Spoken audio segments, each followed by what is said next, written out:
वो कुत्ता कैसे मरा? मुझे क्यों पूछ रहे हो? वो कमीना साला వాడంతట వాడేగా ట్రైన్ లోంచి దూకి చచ్చాడు. ఆ ట్రైన్ లో నువ్వు ఉన్నావు కదా.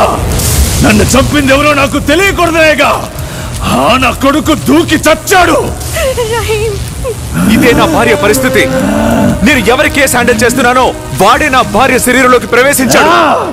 ఇంతసేపు నేను సత్యని ఇన్ని ప్రశ్నలు అడగడానికి కారణం మరోసారి సత్య శరీరాన్ని వాడు మళ్ళీ ఆవహించాలని. ఇక్కడున్న ఎవరో ఒకరే రహీంని చంపారు. అదెవరో తెలుసుకునే వరకు వాడు నా భార్యను వదిలిపెట్టి వెళ్ళడు.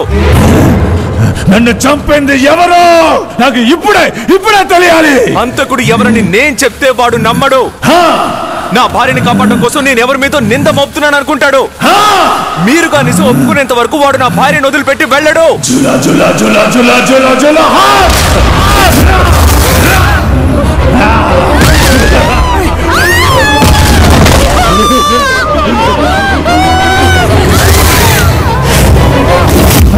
రహీం, సత్యాన్ని వదిలే.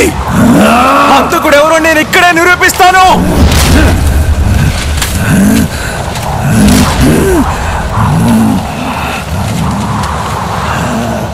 చెప్పండి మిస్టర్ విశ్వనాథ్, సత్యకి రహీంకి ఏంటి సంబంధం? అల్లుడు, వాడిని ఏం చేయమన్నారు? నేనేం అనలేదు. సత్య కాలేజ్కి వెళ్ళేటప్పుడు తన వెనక ఎవరో అబ్బాయి తిరుగుతున్నాడని మీ వాళ్ళు మీతో చెప్పలేదు? నువ్వు నిజం చెప్పకపోతే నీ కూతుర్ని ఇక్కడే చంపేస్తాను. జులా జులా జులా.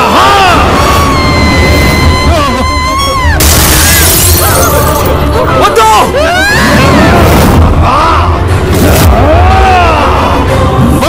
బోల్ బోల్ బోల్ బోల్ బోల్ బోల్ బోల్ బోల్. తొందరపడి నా కూతురు చేయకు.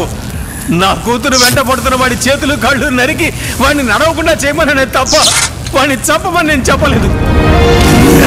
చెప్పండి, ఆ రోజు రహీంని ఏం చేయమన్నారో చెప్పండి. ఎవడో కుర్రాడు నా కూతురు వెంట పడుతున్నాడని తెలిసి మా వాళ్ళని కాలేజీకి పంపించాను.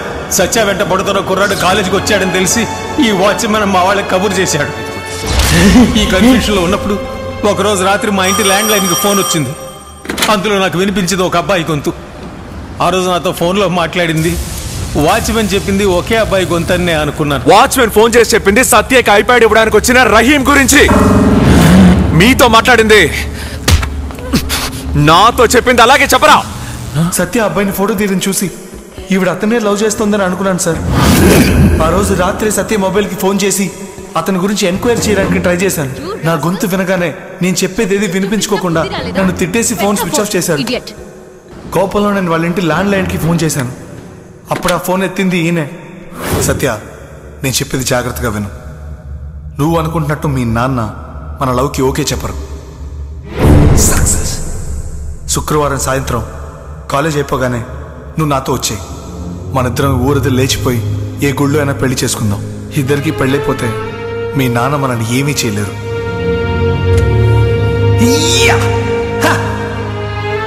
నేను చెప్పిందంతా ఈయన వినేసి నా పేరు కూడా అడగకుండా ఫోన్ పెట్టేశారు.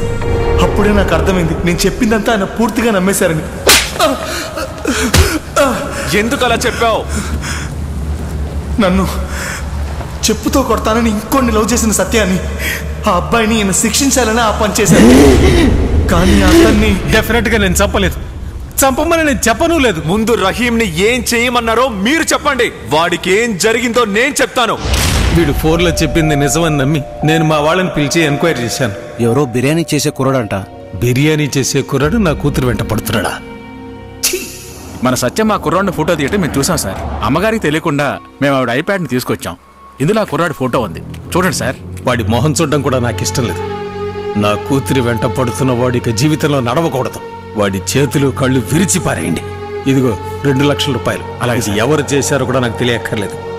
లేని ప్రేమను నిజమని నమ్మి ఒక అమాయకుడిని శిక్షించమని చెప్పడం నా తప్పే, కానీ నేను వాడిని చంపమని చెప్పలేదు. రహీం, నన్ను క్షమించు. నీకు పగ తీర్చుకోవాలనిపిస్తే అది నా మీద తీర్చుకో. నా కూతురు వదిలే రహీం. మిస్టర్ విశ్వనాథ్, మీరు చెప్పినట్టే మీ వాళ్ళు డేవిడ్ కి డబ్బులు ఇచ్చి రహీం కాళ్ళు విరగొట్టమన్నది నిజమే. కానీ ఆ సందర్భాన్ని ఉపయోగించుకొని రహీం ని ఇంకొకడు హత్య చేశాడు. వాడు మనల్ని కనిపెట్టేశాడు. త్వరగా రండా. ఏంట్రా, నీ మావగారిని కాపాడాలనుకుంటున్నావా? ఇప్పుడు చూడరా.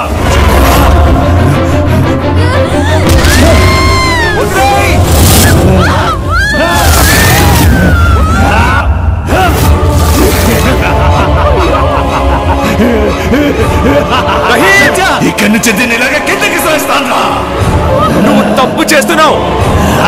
సత్యకు నువ్వు ఐప్యాడ్ ఇచ్చిన తర్వాత నీకేం జరిగిందో నువ్వు తెలుసుకోవడానికే నేను ఇతను ఎంక్వైరీ చేశాను. నిజమైన నేరస్తులు ఎవరో నువ్వు తెలుసుకోవాలంటే రారా బయటికి. నీ లవ్వర్ ఇచ్చిన కంప్లైంట్ కి నా భార్య ప్రాణాల్ని పణంగా పెట్టి నేను నీకు సాయం చేస్తున్నాను, కానీ నువ్వు నా భార్య కడుపుతో ఉందని తెలిసి కూడా తనని చిత్రహింస పెడుతున్నావు. నీకు అసలు జాలి దయ లేదా? నిన్ను చంపింది ఎవరో నువ్వు తెలుసుకోవాలంటే నీకు కావాల్సింది ఒక శరీరమేగా. ఆ శరీరాన్ని నేను నీకు ఇస్తాను. నా భార్యను వదిలేసి రారా, నా మీదకి రా.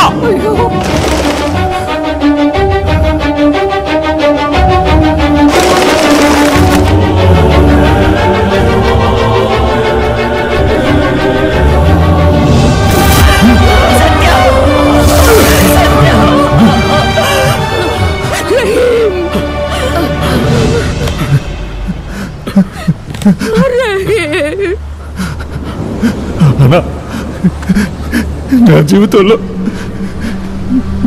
ఒక జీవికి కూడా ద్రోహం చేయలేదన్నా. ఈ లోకంలో నేను పెద్దగా ఏ సంతోషాన్ని అనుభవించకుండా చచ్చిపోయానన్నా. నా కోరికని చెప్పడా అన్నా, అందరికీ కడుపు నిండా భోజనం పెట్టి వాళ్ళ మొహంలో వచ్చే సంతోషాన్ని చూడటమే అన్నా.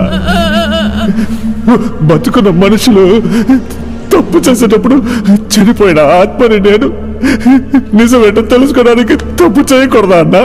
నన్ను చంపింది ఎవరో చెప్పన్నా, లేదంటే ఈ లోకం నన్ను పిరికోడు ఆత్మహత్య చేసుకున్నాడంటుందన్నా. అలా చెప్పన్నా.